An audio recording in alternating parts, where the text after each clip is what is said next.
What's going on, people? So I actually took a week off from work and was running the crusher, and I need to take care of my beater. So we got a hub. What happened is I had a U-joint went bad, so I already put new one in. Sorry, my camera will not zoom out more or zoom in, whatever.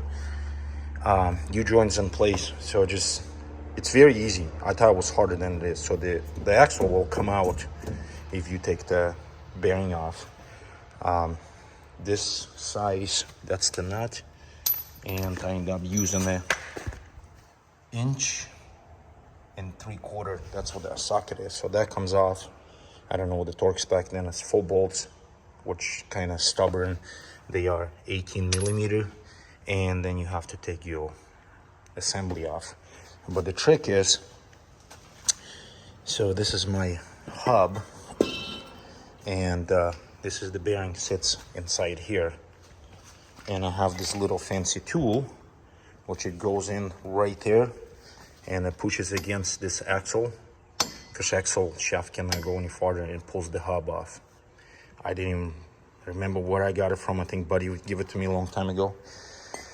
Usually, I don't know, otherwise it's a struggle because you can't get in the back there and pull it out. So if you don't have a puller like this, see, there's different holes and it bolts in, but that's the hardest thing. And then what I use for the bearings for U-joints is Moog. So this is a 2008 Dodge Ram 3500. This is the part number 6464. Moog, whatever you want to call it. And I do use greasable ones. Come on, phone. But if you don't have that tool or figure out how to make a tool, because it will make your life a lot easier to replace the U-joints.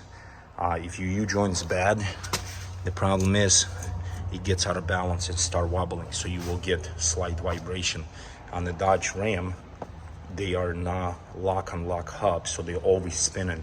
It's I think it's engages in the transfer case and in the axle, I believe, maybe not, but it's always spinning. So it's very important to have U-joints not bad. They have to be tight.